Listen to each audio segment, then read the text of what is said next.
Welcome to the Insight Thru Experience Podcast, created for those currently going through our operator training course and for others who are interested and thinking about joining the organization in future years. In this podcast, we're going to be bringing you some highly successful operators, leaders, and training specialists who are going to be revealing their tips, tools, and some techniques to help you achieve peak levels of performance. Now, sit back, take some notes, and use these experiences as stepping stones for your personal success. This is the Insight Thru Experience Podcast.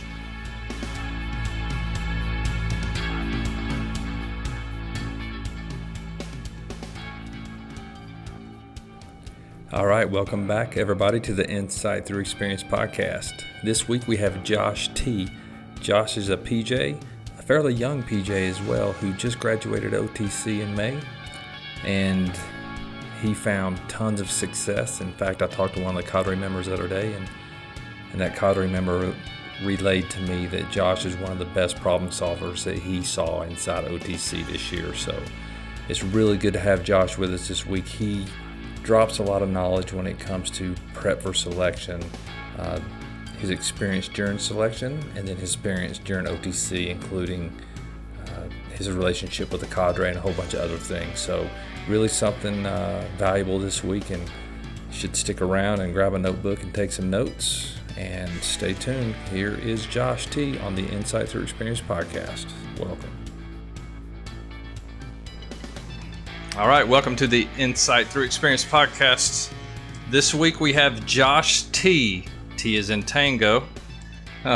He's going to be dropping some knowledge on us today. We're going to talk about the normal subjects of selection as well as his OTC experience, so all of us can gain a little more insight on what he experienced and how he overcame some of the challenges.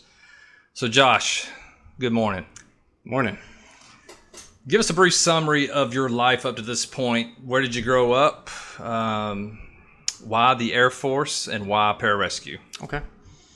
I grew up, I was born and raised in Illinois. Throughout my life, I've always been pretty physical, enjoyed being an athlete, staying as active as possible. I never really enjoyed school, though. School was always something that I always put on the back burner. It frustrated me more than anything, just sitting down all day.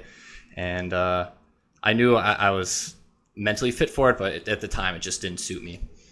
Throughout high school and whatnot, I played basketball and just did the bare minimums, obviously, to get by, to get good grades. Well, not good grades, but standard, just to graduate. I played basketball up to my senior year in high school, and then I became a personal trainer for a few years leading up to me enlisting in the Air Force.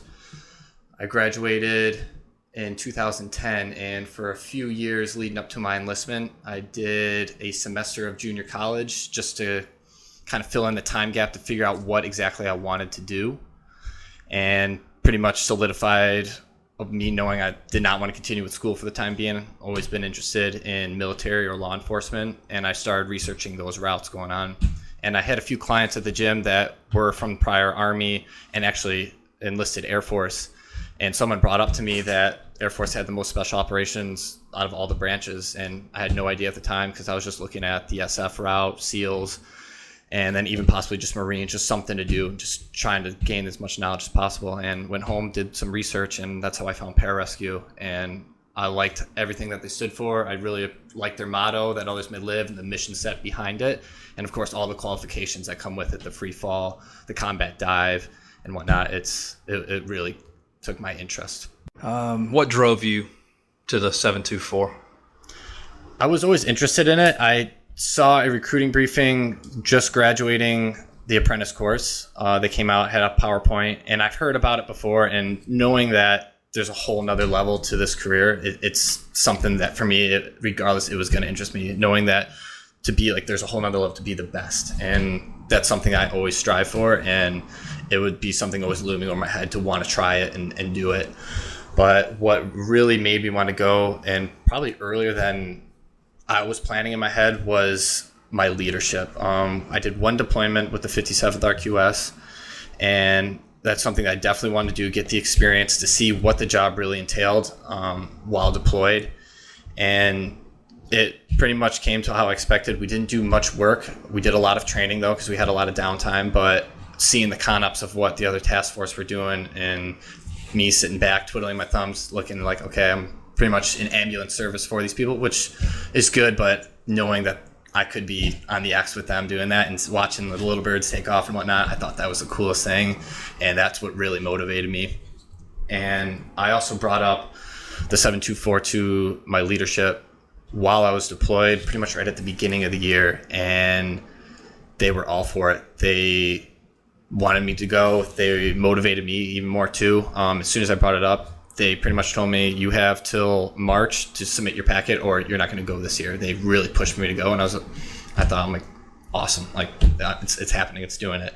Which, from what I've heard, some other guys have some issues with that, and I think I was very fortunate, and my leadership permitted me to do that very early, and they had the faith in me too. That's awesome. What would you tell guys out there who are maybe on the fence? They feel like they're young in their PJ career. They feel like they need more experience before they put in an application. What would you tell them out there from your experience? I would say, as long as you are confident and know your abilities and know the basics, it's all it is built upon the basics, and doing that well, you should come up. I wouldn't hold back on it, because for me, being a less experienced person, the 2-4, like OTC, trained me. They trained me up to get me where they wanted me to be. And I knew coming in, I was very anxious knowing my experience level, and I knew I had holes for my skill sets. They aren't looking, I believe, for the best person at selection, like to knock every skill out of the park perfectly. I think they're looking for the right person and how they tackle the whole course of selection, your failures, your successes, and everything in between, how you carry yourself. It's pretty much that will to keep fighting, to keep going. And I think that's what they're looking for.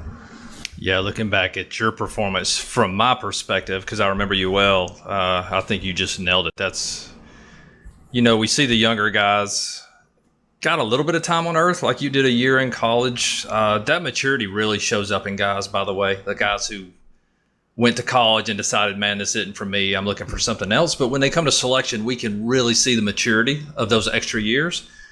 But regardless, doesn't matter if one of the operators said this in recruiting brief, whether you're 9 months out of school or 9 years out of school, if you want to operate at a different level, then just put in your package and let us figure it out. Yeah. What was going through your mind? So we picked you up in phase 1. We decide to bring you up, and you got reporting instructions. What was going through your mind once you started reading through that ginormous package? I actually remember it pretty well. I had a couple of my teammates from my unit. We both came up, and I believe I was out training on the tower doing something outside, and I came back into the team room. They're like, hey, check your mailbox. We got something from the 724 for our application. See if you got it too. I'm like, it kind of like heart started pumping a little bit. I'm like, all right, let's see, because obviously didn't hear anything for a while. And reading the instructions, it's very professional, but at the same time, it's a little daunting, because this is the unit. This is where you want to go, and it's just laid out instructions, exactly what you need, an exact packing list. Nothing crazy wazoo about it, but I remember just like studying it and being like not wanting to mess anything up, but also just reading that package was exciting, nervous, and anxious. Those were like the top emotions going on in my head reading it. What kind of prep were you doing back at home for those? Just so people know, they only get the reporting instructions about 30 days before they arrive for day 1. So what were those 30 days like in your world? Because you're still balancing your job during that time as well. Yep. So knowing that I was interested in the 724th and always just being a very physical person, I always enjoyed working out and staying in good shape. I just pretty much, it motivated me that much more and disciplined myself even more for my training regimen with my skill set and with working out. That pretty much I started hitting it hard on my deployment at the beginning of the year, because we deployed in January, and I was there for January, February, March, pretty much till May timeframe out there.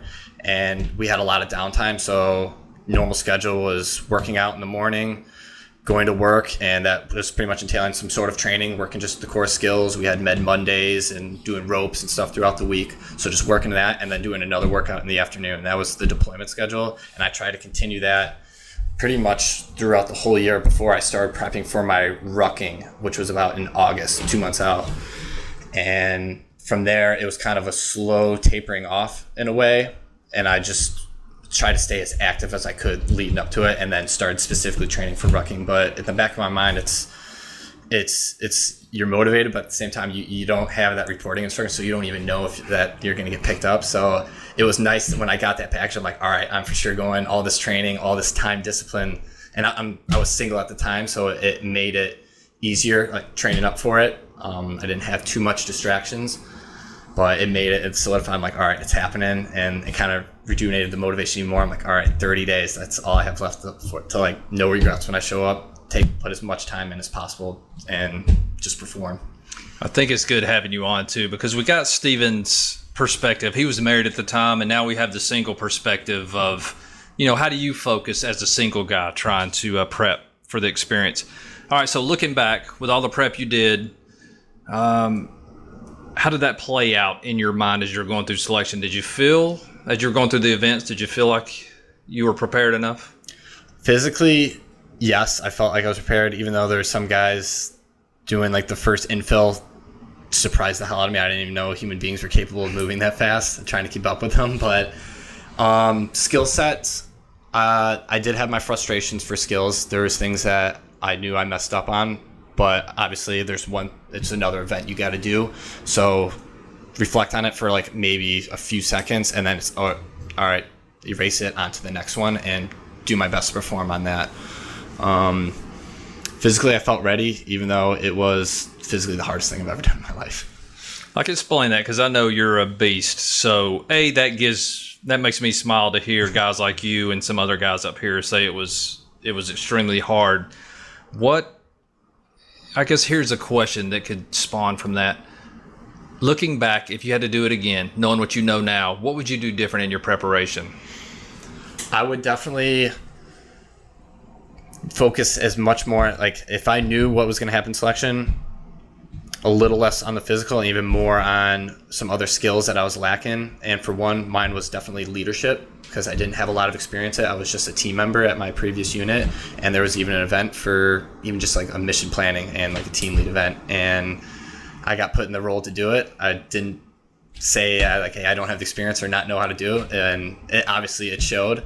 But I think what at least came out of it was I was at least motivated to try out, even though it turned out to what they called an abortion for my mission planning. But, just taking the punches, rolling with it, and trying everything I could to stand out. And I think at least that showed something like, hey, this guy knew he didn't know anything about it, but he at least did everything he can to, prove his worth to try to be here. Yeah. What was your lowest point in selection?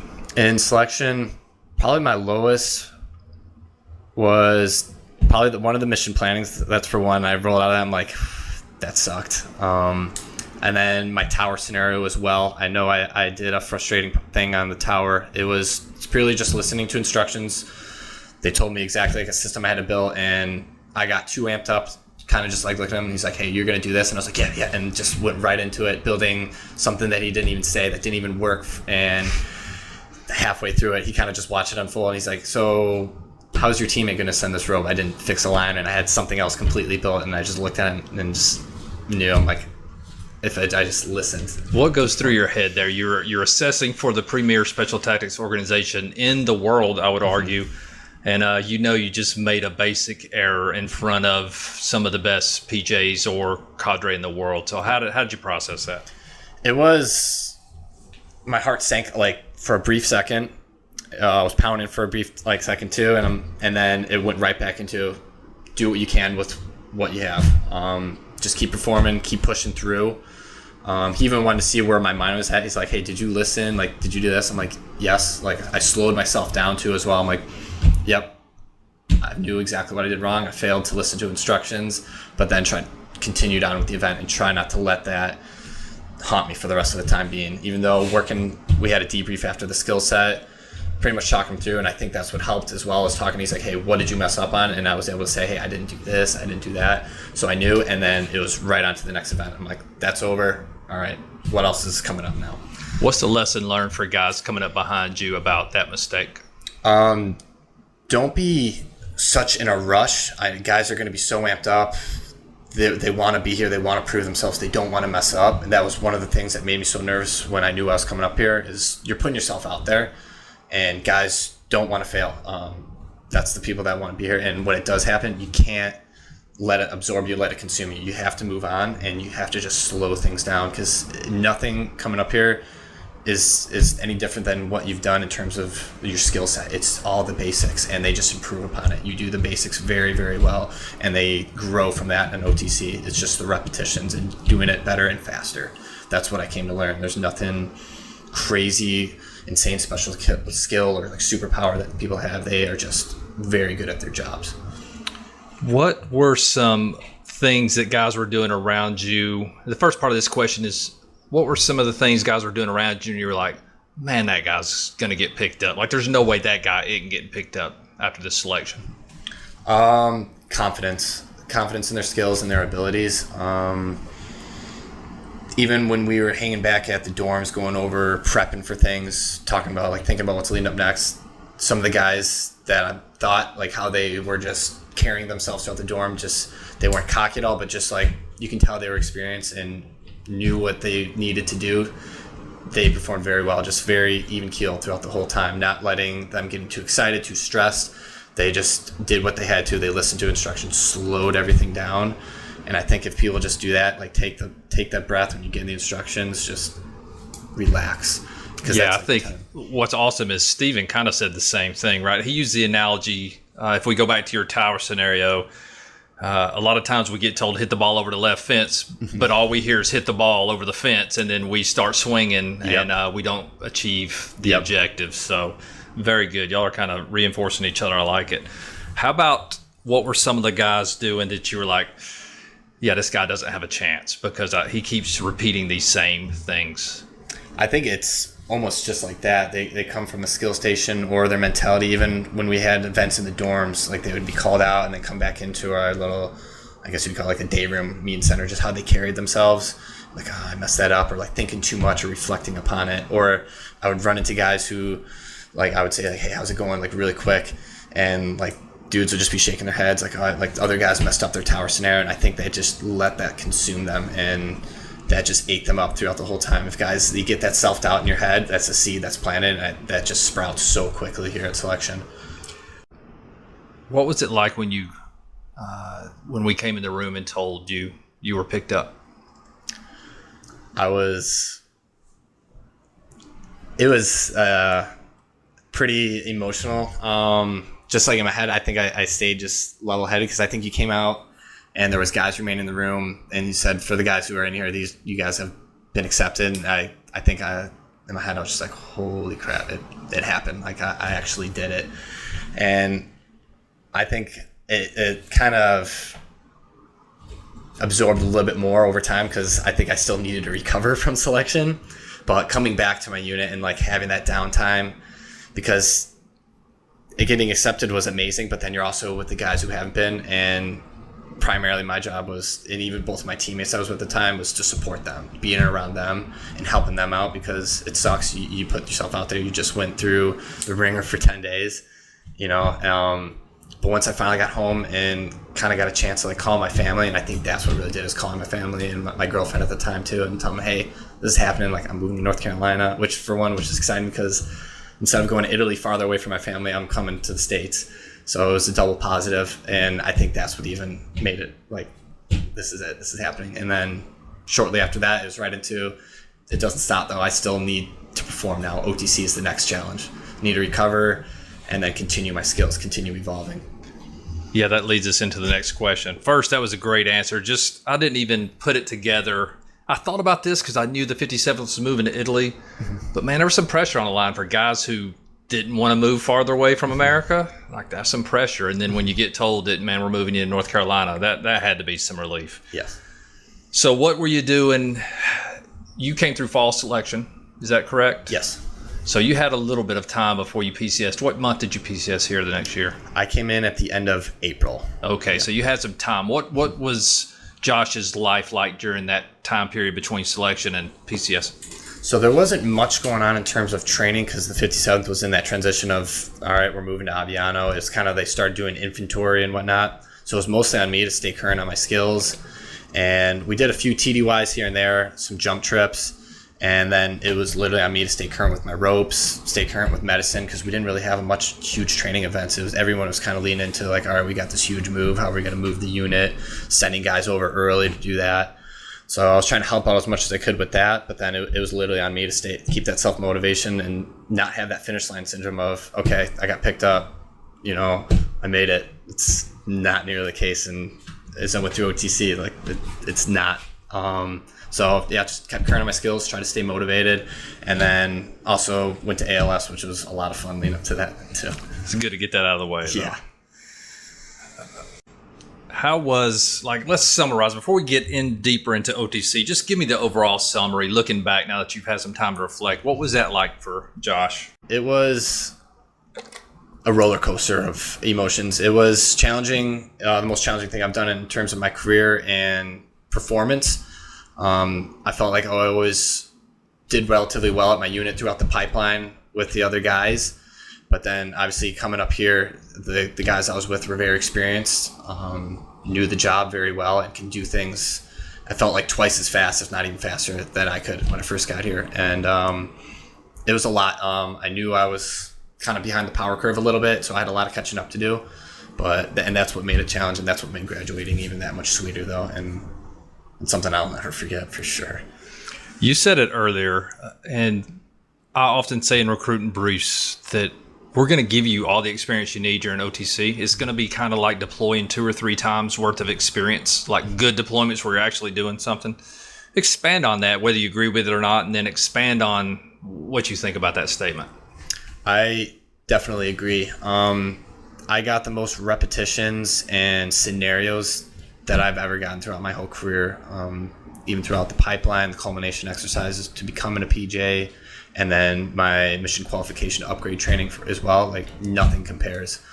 The reps you get is literally what makes you better here, is the constant repetitions of it, and also as well as it's the cadre, the experience, and the debriefs. I learned so much, and it was cool to see how much I improved, which was awesome too. Is not make I made a bunch of mistakes. I probably made the most mistakes out of any guy on OTC, I think, being a little bit less experienced. But the debriefs I got from the cadre and just learning overall and knowing like they're here to teach me and just being a sponge and just soaking up all their knowledge. They're the best in the world at what they do. So how can you not? Josh, looking back at all the training in OTC, what would you say was the most valuable training experience to you? I was literally actually thinking about this while walking over here of what like my highlights were. There was a lot. There's a lot of stress, but I definitely enjoyed CQB because that was something never done before, and being at one of these type of units, that's something that's a huge focus on, and it was a blast. I do enjoy shooting and the tactics and that go through it, and the precision that you need to have inside the house was very, very cool. And then as well as for PJs, I can speak at least on this, was our CSAR trips. That's what made me my skill set so much better and evolve, was the type of scenarios they're throwing at us and the things that we did, like the patience, like anything we can do for any type of CSAR, confined space, ropes or whatnot. It was awesome problems to have and things that I've never even dealt with before, and learning how to solve them. It was awesome. Those are like my top 2 things where I was like, this is awesome. All right, this is going to take you setting aside your humility for a second. Okay. I just talked to Mr. Lafayette coming up here, right? The man and the myth, and he said you were awesome at problem solving. So what makes Josh a better problem solver than some of his teammates coming through OTC? And I know you don't want to compare it to them because they were great teammates, but he singled you out as one of the best problem solvers that have come through in a while. So what made that a reality for you?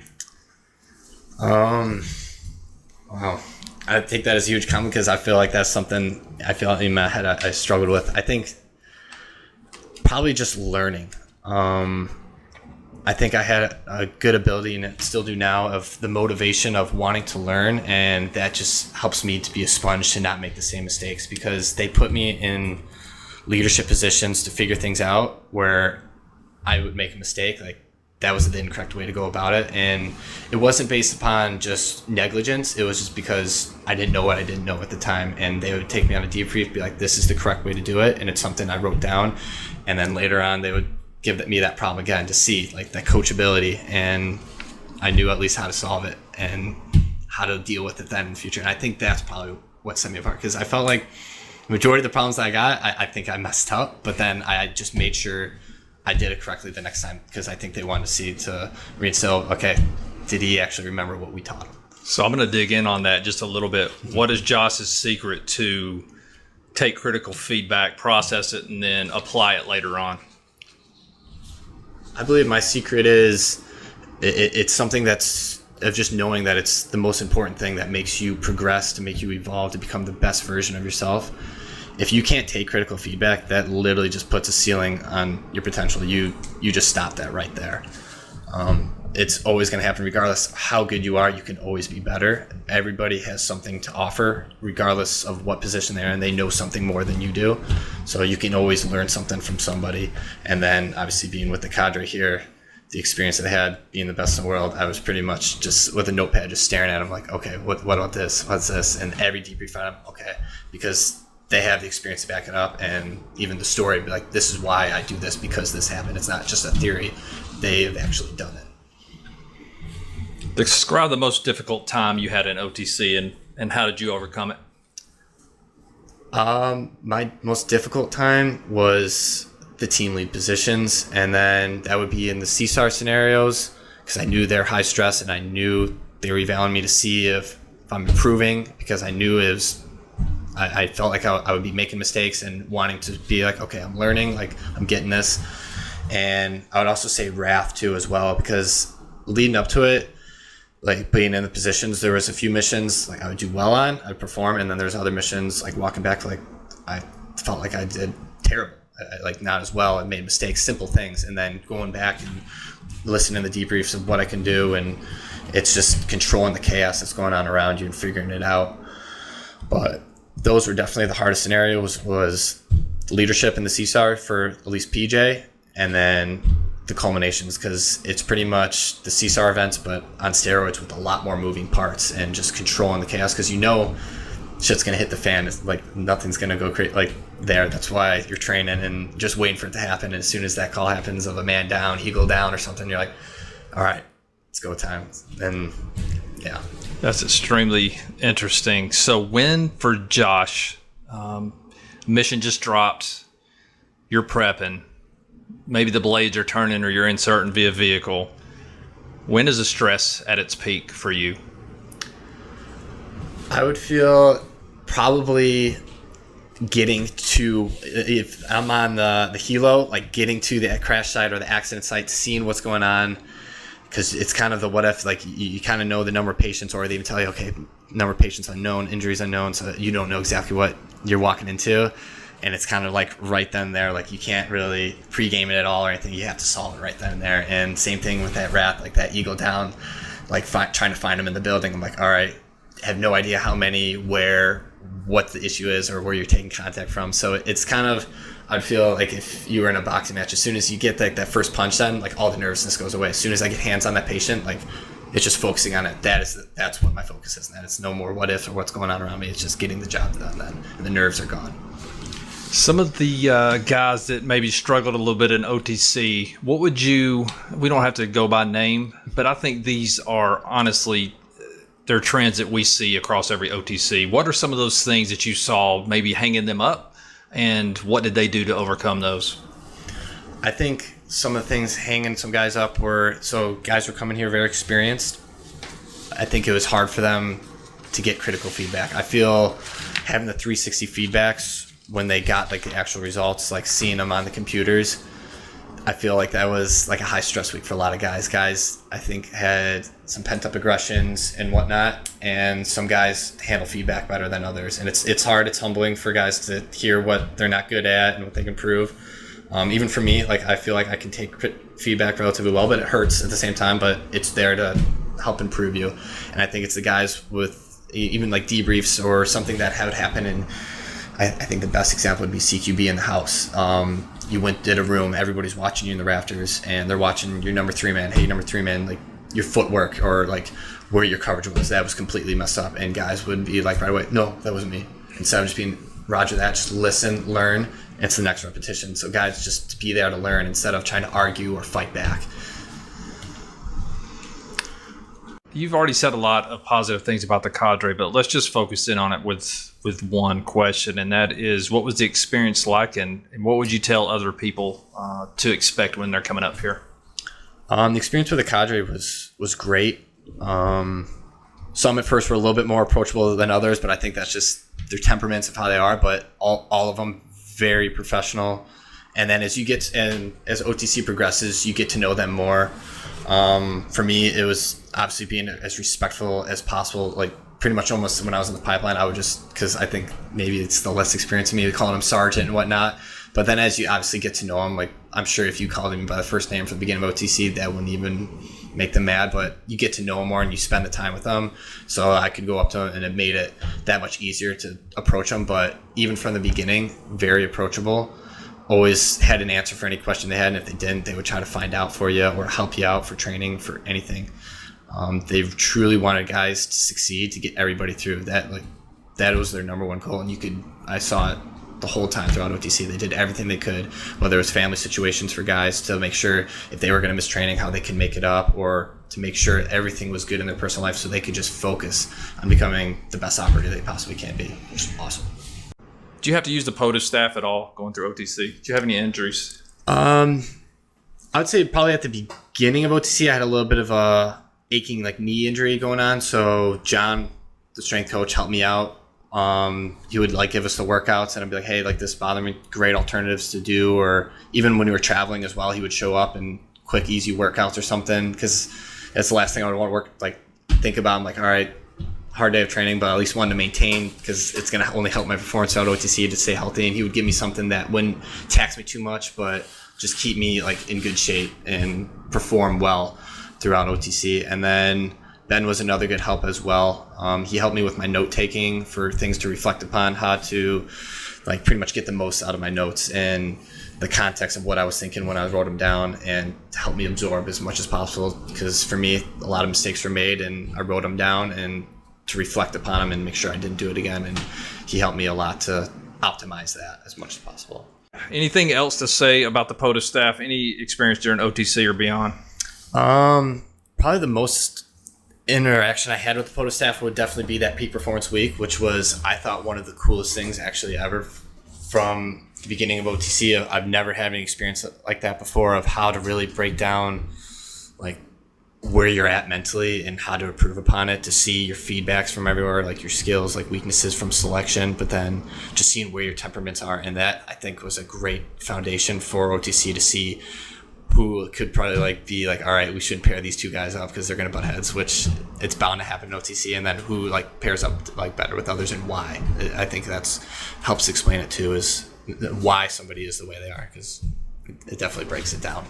We have advanced a lot over the last few years, where Doc Thompson actually helps the cadre form the teams before OTC by using their profiles, their psychological profiles, their DISC profiles, their propensities, their history. So we can create teams who are diverse and who can, when it's time to solve a problem, they have all sides of the equation weighing in. If you look at us in the past, we just ad hoc threw teams together, and you'd have a lot of guys who solve problems the same, and they couldn't creatively solve their way out of the problem. So it is very unique where we're going, and peak performance has been a really big help with that. All right, so looking at your performance during OTC, thinking about the guys who are coming up behind you, maybe even the guys going through OTC right now, because they are in their CQB phase right now. What are one or two pieces of advice that Josh would give them to help maximize their success? I would definitely say the reflection is a huge piece. For me, even I was, which I'm so glad I was tasked with this, my leadership from OTC put the less experienced PJ and the less experienced controller to kind of make AARs for pretty much the PJ realm and controller. But that also evolved for me just overall, whether it was whole troop size training, just writing and reflecting upon it and making notes. And that really, instead of just jotting down things really quick, because you'll write something in your notebook and be like, I don't even know what the hell I was thinking or talking about right there. It really took the time for me to go back to my hotel, or even that weekend when I'd get home, and type it out of everything, the lessons learned, and reflect upon it, because that's what helped for me. Is I refuse to let the same mistakes happen. Mistakes are going to happen. It's part of OTC. You're going to have a bad run in the house. You're going to mess up something. And it's just, you got to have the proper reflection to remember how to do it. And like all the things of leading up to it, of like gear management or something, to have like a certain order or way of why you did it, because this mistake happened or why this needs to be set up. And that really helps. It can be short every day. Like guys are going to be busy. When they get back, they're going to be tired. But if you just do that like 5 minutes, just look through your notebook, okay, reflect on your notes, and maybe probably elaborate a little bit more on that note so you know when you look back later of what you were actually writing, and then that's it for the day. Go to bed, and then it's a new day. But always have something where you can look back in your notes and it makes sense to you instead of just quick scribble, because I used to do that a lot, and that helped me tremendously. And it's something actually I passed on to this OTC going on now, and I'm hoping it's helping them, because mistakes were made for me, and hopefully they don't make the same mistakes and just improve. Okay, so last question. You're on stage. You have every PJ in the entire community sitting in the audience, and there's a whole lot of Josh T's sitting out there. What are you telling them to convince them that this may be the right place for them? If it's something they're interested in, they'll do the necessary prep. They'll know what they pretty much need to do. They know they need to be good at the basics to get here, and they can't let their self-doubt hinder them from coming up. It's a daunting task, of course, but that's what makes it part of becoming up here that much sweeter. But you can't let the self-doubt take control over you. Put in the time, the work, what you can do. Because if you have that confidence in your core skills, that's going to reflect when you come up here. You don't have to be some sort of superhero to do it. It's just being good at the basics. It's nothing wise to do, and you just got to take that leap and have that confidence when you get here, and all the rest will fall into place. Last question, part B. So 10 years from now, if Josh would have stayed outside of the fence line, or 10 years from now, you are in the fence line, what are those futures? How are those futures different? I believe coming up here, obviously on my skill set wise, is the best it's ever been, because I got the best training I've ever had in my life and probably ever will throughout OTC. So you're going to be the best operator you possibly can be coming at this unit. That is guaranteed 100%. And then plus the options of the knowledge, and I think the networking that comes along with this unit, the friendships you'll make and whatnot, is it gives you great opportunities to branch out afterwards even as well. Everyone here is very professional, knows how to do the job very well. And then in terms like they have their life put together pretty well, and there's people, you're in a good network. So you surround yourself by people like that. I think that's just going to set you up for success for the rest of your life then too. So it makes me super happy to be up here. I'm excited, and it's just the beginning for me too, and I'm already loving it. Yeah, the journey's young, but we are excited to have you here. All right, Josh, any closing words for the podcast? Just for the OTCers, just be a sponge. That's the biggest thing that'll help you. Always keep learning. Don't shut yourself off from any type of advice or whatnot, and it'll carry you a long way, all the way to graduation. Man, I'm humbled, and I appreciate the time. These guys come do this on work time, so they're giving up something to come do this. So I appreciate it. I know the audience appreciates it. That's the least I can do. All right, y'all. Special thanks again to Josh T for coming over and giving us an incredible interview with some really great perspective. I'll be honest with you, I was just sitting there kind of blown away at A, how articulate he is, but B, how he expresses himself and how excited he is to be here as an operator. And that excitement just spills over and just makes those around him happy and excited too. And I felt a lot of that during our interview. All right, folks, that is it for the Insight Thru Experience podcast for this week. Stand by next week and we'll bring you another operator, expert, or specialist. All right, appreciate you joining in, and we will see you next time.